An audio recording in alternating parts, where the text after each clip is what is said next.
At 68, after my divorce, I became homeless. My own daughter laughed. "You're too old, Dad. Nobody needs you anymore." One day, a lawyer approached me.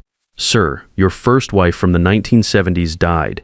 She left you a fortune of $47 million. But there's one condition." "Good day, folks. Name's Eugene Theodore Patterson, but most people just call me Gene. I'm 68 years old and I never thought I'd be telling this story to anyone. Never thought the word homeless would apply to a man who worked 40 years as an industrial electrician, raised a family, and believed his daughter would always have his back. But life has a way of teaching you lessons when you least expect them. It was a Tuesday morning in October when my world fell apart. I was sitting in my kitchen on Maple Street in Columbus, Ohio, drinking coffee and reading the sports section like I'd done every morning for 15 years. The house was quiet except for the hum of the refrigerator and the tick of that old wall clock Brenda's mother gave us. That's when Brenda, my second wife, walked in with divorce papers already signed by her lawyer. "I can't do this anymore, Gene," she said, not even looking at me. Just stood there by the kitchen counter, tapping her fingernails on the manila envelope. "I'm 61, I need to think about my future." What she meant was she'd found herself a younger man with more money. A 55-year-old contractor named Phil who drove a new Silverado and promised her things I couldn't provide on my pension. I'd seen the signs for months. The hushed phone calls, the new clothes, the sudden interest in going out with girlfriends on Saturday nights. "Brenda, we can work this out," I said, setting down my coffee cup. The ceramic made a small clink against the saucer, and for some reason, that tiny sound seemed louder than my voice. She shook her head. "Gene, you're a good man, but we both know this hasn't been working for years. Phil and I, we have plans. That was the word that stuck with me. After 13 years of marriage, she had plans that didn't include me. The divorce took 6 months and left me with almost nothing. The house was in both our names, but Brenda's lawyer was sharper than mine, some slick guy in a $1,000 suit who made my public defender look like he'd never seen a divorce case before. I got a small settlement, enough to cover maybe 3 months of rent, my tools, and my pickup truck. That was it. 40 years of steady work, paying into Social Security, saving what I could, and I was left with the contents of my toolbox and a 2018 Ford F-15 with under 40,000 miles on it. But the real kick in the gut came from my daughter, Melissa. Melissa Patterson Taylor, 43 years old, works as an accountant for some insurance company downtown. She's my flesh and blood, raised her since she was 3 when her mother died in that car accident on I-71. I worked double shifts for years to put her through Ohio State, walked her down the aisle at her wedding to that worthless husband she finally kicked out, helped her with the down payment on her house in Worthington. When the divorce papers were served, I called her that evening. Figured my daughter would at least listen to my side of the story, maybe offer some support during the worst time of my life. "Dad," she said, her voice flat and businesslike, "maybe this is for the best. You and Brenda haven't been happy for years. Everyone could see it. Honey, I need a place to stay for a few weeks," I told her, standing in what used to be my living room, looking at the boxes I'd packed, just until I figure things out. "I can sleep on your couch, help with Danny's homework, do some repairs around the house." There was a long pause. I could hear the TV in the background. Some reality show she was always watching. Then she said something that still rings in my ears 3 years later. "Dad, you're 68 years old. You had your time. Kyle and I are building our future together, and we can't have you dragging us down. You need to figure this out yourself." Kyle Murphy, that's her boyfriend. Moved in right after she kicked her husband out last year. Real piece of work that one minus never worked a steady job in his life, spends his time playing video games and complaining about how the world owes him something. But he's 35 and drives a motorcycle, and apparently that's what my daughter thinks she needs. I hung up the phone and stood there in the empty house, surrounded by boxes and the echo of my own breathing. By January, I was living in room 127 at the Sunset Motel on East Main Street on the rough side of Columbus. $200 a week for a room that smelled like stale cigarettes and had brown carpet stains I didn't want to think too hard about. The window faced the dumpster, and I could hear every conversation through the paper-thin walls, arguments about money, crying babies, people coming and going at all hours of the night. The heater barely worked, rattling and coughing out lukewarm air that never quite took the chill off. I'd lie on that sagging mattress with its broken spring that poked into my left side, staring at the water stain on the ceiling that looked like the outline of Texas, wondering how a man who'd never been arrested, never cheated on his wife, never missed a day of work in 40 years, ends up in a place like this. I'd sit at the little table by the window some evenings, eating microwave dinners and watching the parking lot fill up with beat-up cars and people who looked as lost as I felt. There was a woman in room 13 who cried every night around 11 p.m., a guy in room 125 who worked night security somewhere and left every evening at 10:30 sharp, always nodding politely when we passed in the breezeway. These weren't bad people. They were just people who'd run out of better options, same as me. That's when the stories started spreading around town. Brenda, settling into my old house with Phil, began telling people at the grocery store and the bank that I was difficult to live with and that I never appreciated what I had. She painted herself as the long-suffering wife who'd finally found the courage to leave. Meanwhile, she moved Phil into our bedroom within a month, and his truck was parked in the driveway where mine used to be. The worst part was when I ran into some old friends at Murphy's Tavern on 5th Street. Jerry Walsh, a guy I'd worked construction with back in the 80s, actually looked uncomfortable when I walked in. They were all sitting at our usual table in the back, but the conversation stopped when they saw me. Jerry said, not quite meeting my eyes, heard about you and Brenda. Shame about that. I ordered a beer and tried to join the conversation, but it felt forced. These guys I'd known for 20 years were treating me like I had something contagious. Finally, Jerry leaned over and said, quiet enough that the others couldn't hear, maybe you should have tried harder to keep Brenda happy, you know? Women her age, they need attention. I finished my Budweiser, left a 5 on the table and walked out. Didn't go back to Murphy's after that. It was on a Wednesday in late February when everything changed. I was sitting in the motel lobby, a cramped space with 2 torn vinyl chairs and a coffee table covered in old magazines, pretending to read a copy of Field and Stream from 2019. The lobby always smelled like pine air freshener, trying to cover up something worse, and the fluorescent light overhead buzzed like an angry wasp.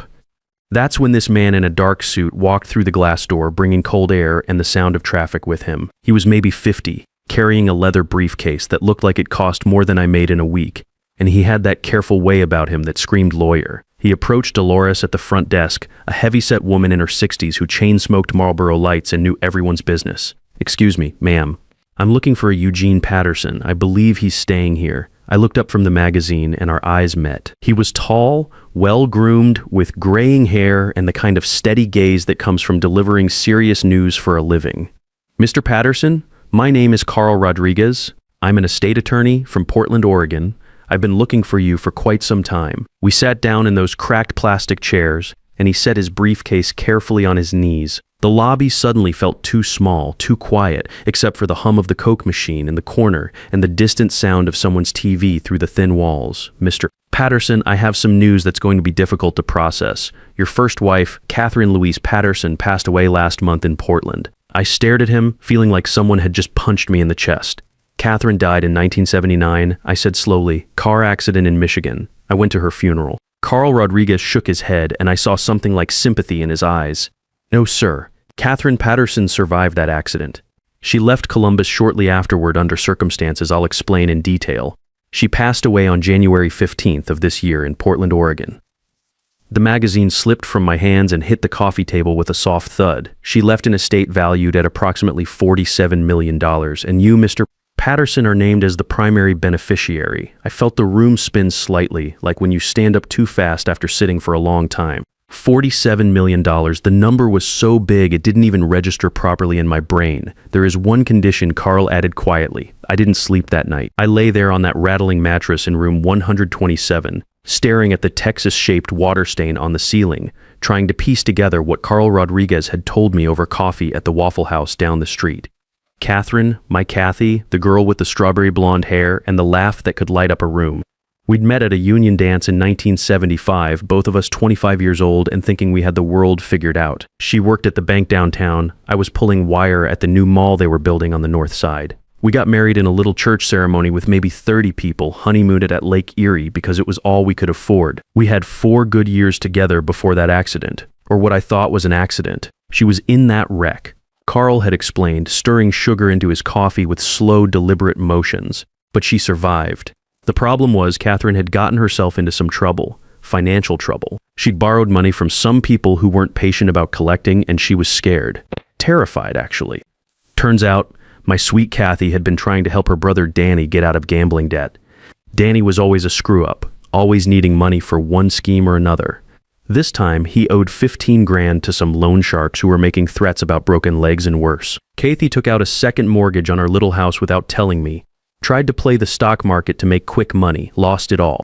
By the time she realized how deep she was in, the people Danny owed were coming around asking questions about his family. She was 29 years old and over her head, and she thought disappearing was the only way to protect you, Carl said. She staged her own death after the accident, let everyone assume she died, and left town. Instead of telling me, instead of trusting that we could figure it out together, she chose to let me grieve her for 45 years. Catherine had rebuilt her life in Oregon under a slight variation of her name, going by Kate Patterson in business dealings. She started small, cleaning office buildings at night, saving every penny.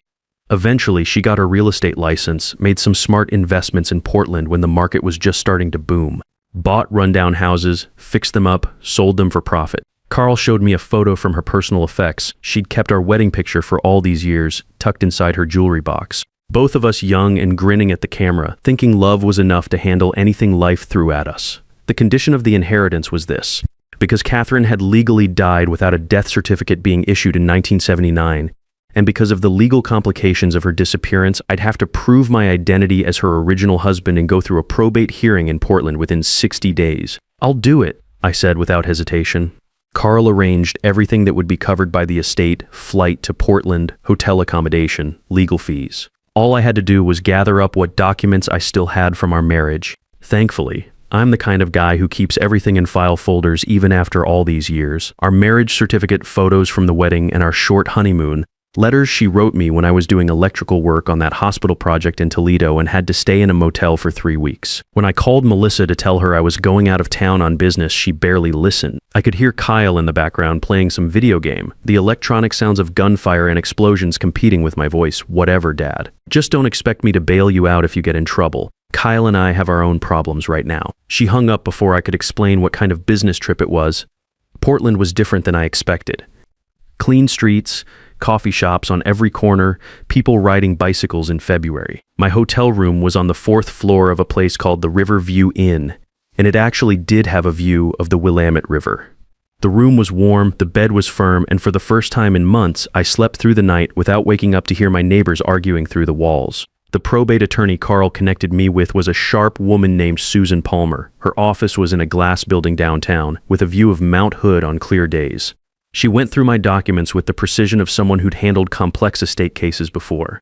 Everything checked out perfectly. The marriage certificate dated March 18th, 1975, the photos from our wedding at St.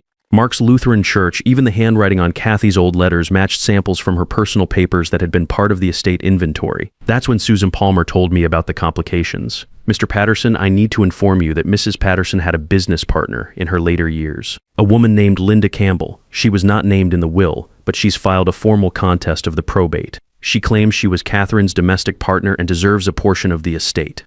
Linda Campbell, 51 years old, lived in Seattle. She'd been informed about the estate and about me 2 weeks before Carl found me at the Sunset Motel, which meant she'd had plenty of time to plan her strategy. The call came 3 days later while I was having breakfast at a small diner near my hotel.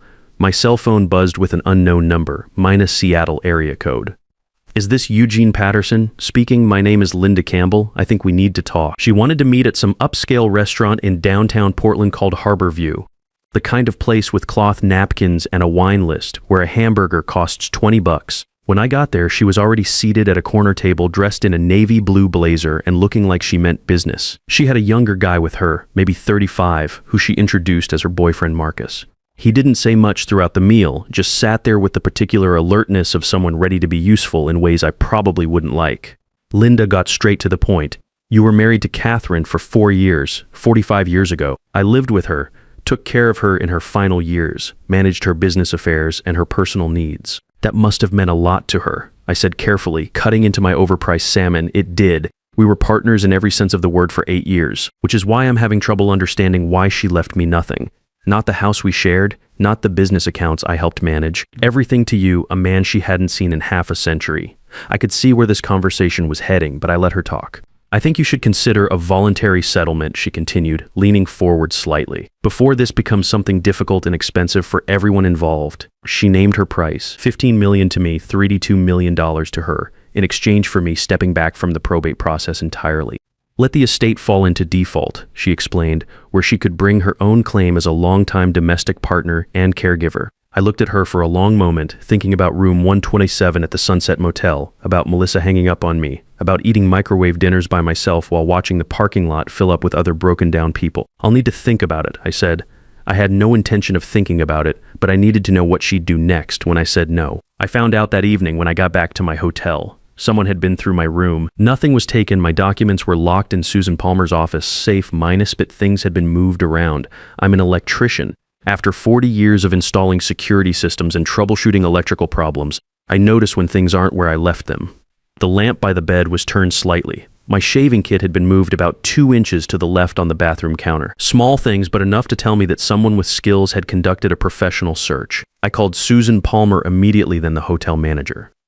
The manager was a nervous guy named Ted, who pulled up the electronic keycard records on his computer. Someone had entered my room during a 90-minute window that afternoon using a master key card. We'll look into this immediately, Mr. Patterson, Ted said, adjusting his glasses. This is completely unacceptable. But we both knew that by the time hotel security reviewed the hallway cameras, whoever had done this would be long gone. Susan Palmer took the break-in seriously. By the next morning, she'd moved me to a smaller, less conspicuous hotel across town and connected me with a litigation specialist named Paul Gibson who handled contested probate cases. Mr. Patterson, Paul said over coffee in his office, Ms. Campbell isn't going to accept your inheritance quietly.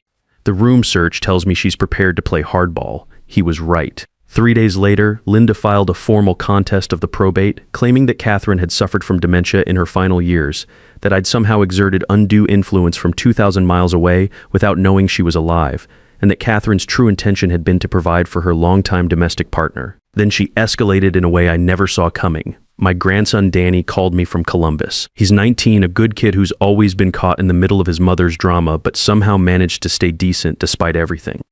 Grandpa, something weird happened today. This guy came to Mom's house asking questions about you. Wanted to know if you drink too much, if you've ever been in trouble with the law, if you're good with money. I felt my stomach drop. What kind of guy, Danny? Well-dressed, real polite, had a business card and everything, said he was doing background research for some legal case. Mom invited him in and talked to him for like an hour. That's when I realized Melissa was involved. Danny's always been straight with me, even when his mother tried to turn him against me after the divorce. He told me Melissa had been in contact with Linda Campbell's attorney, providing what she called character references about my mental state and my fitness to manage a large estate. My own daughter was actively helping a stranger try to steal my inheritance. The betrayal hit me harder than Brenda's divorce, harder than losing the house, harder than ending up in that motel room. This was my flesh and blood. The little girl I'd raised from the time she was 3 years old, the kid I'd worked double shifts to put through college, actively working against me for money she had no legal claim to. But I'm not the kind of man who goes down without a fight, especially when the fight comes to me. I started documenting everything. Paul Gibson helped me understand what was legal and what wasn't. I recorded phone calls when Ohio law allowed it, kept detailed notes of every conversation, every threat, every attempt at intimidation. I also hired a private investigator, a retired cop named Mike Santos who specialized in background checks and asset investigation. What Mike found over the next 2 weeks was very interesting. Melissa had been lying to me about her financial situation. She wasn't just struggling, she was drowning. Gambling debts, credit cards maxed out behind on her mortgage. Kyle had been pressuring her to find money somewhere, anywhere, and when she heard about my potential inheritance through Linda Campbell's attorney, she saw an opportunity. She'd made a deal. Help contest the probate by providing damaging testimony about my character and mental capacity, and Linda would cut her in for 20% of whatever she recovered. $4 million if they could get me declared unfit to inherit. The hearing was scheduled for late March in the Multnomah County Courthouse in Portland. Paul Gibson and I flew back with a thick folder of evidence and a strategy that he assured me was both legal and effective. The courthouse was an imposing brick building downtown, with marble floors that echoed with every footstep and the kind of formal atmosphere that makes you whisper even when you don't need to. We sat at the petitioner's table in a wood-paneled courtroom that smelled like old books and floor wax. Linda Campbell sat across from us with her attorney, Gregory Bell, a slick guy in an expensive suit who looked like he charged by the minute. Marcus was in the gallery behind them, along with a woman I didn't recognize who turned out to be a handwriting expert they'd hired. The hearing started with the basics. Paul presented our case methodically: the marriage certificate, the photos, the letters Catherine had written me during our marriage. Catherine's doctor testified via video conference that she'd been mentally sharp and legally competent right up until the cancer took her in January. Then Gregory Bell presented Linda's case. She took the stand and gave emotional testimony about Catherine's supposedly declining mental state, describing confusion and memory lapses that she claimed had gotten worse in Catherine's final years. She painted a picture of an old woman who'd lost touch with reality and was living in the past. But here's where it got interesting. Bell submitted a letter supposedly written by Catherine just 6 months before her death. expressing doubts about her will and her intention to leave everything to a man I haven't seen in 45 years. Paul requested time to examine the letter. The judge granted it, and Paul spent several minutes reading it carefully, comparing it to samples of Catherine's handwriting from her business records.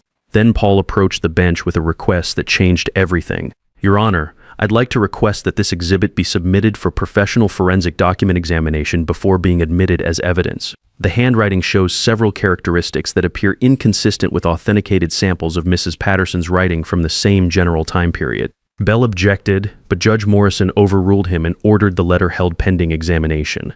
I watched Linda Campbell's face across the courtroom. Her composure cracked just slightly, a tightening around the jaw, a quick glance at Marcus in the gallery that said something had gone wrong with their plan. The forensic document examination took 11 days. When the report came back, it was 3 pages of technical language that boiled down to one devastating conclusion. The letter was not consistent with Catherine Patterson's handwriting patterns across 14 authenticated reference samples. More damning, the ink composition dated its creation to within the previous 8 months. Catherine had been dead for 14 months. The letter was a forgery. Gregory Bell withdrew from Linda Campbell's case within 48 hours of the forensic report being delivered. In the legal world, attorney withdrawal in the middle of active litigation sends a clear message about what the lawyer believes regarding his client's conduct. Linda tried to find new representation. 3 attorneys declined her case in sequence. Paul told me this wasn't uncommon when central evidence had been proven fraudulent. The hearing reconvened 3 weeks later. Linda appeared alone at the defendant's table, looking smaller somehow than she had at that expensive restaurant where she'd tried to buy me off. Her last attorney had withdrawn just 4 days prior, citing irreconcilable differences regarding case strategy. Judge Morrison didn't take long to deliberate. The estate's legal standing was clear. The documentation was thorough, and the only challenge to my inheritance had been built on forged evidence.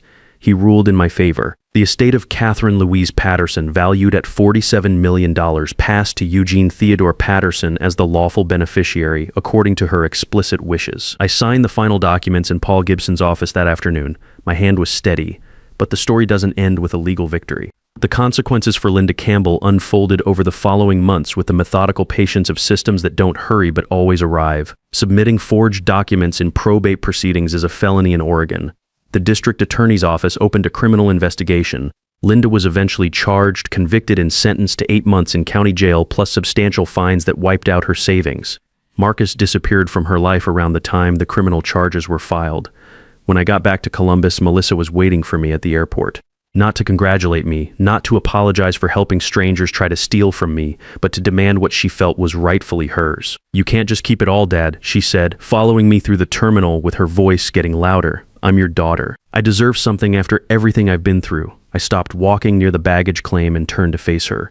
People were staring, but I didn't care anymore. "You deserve exactly what you gave me when I needed you most," I said quietly.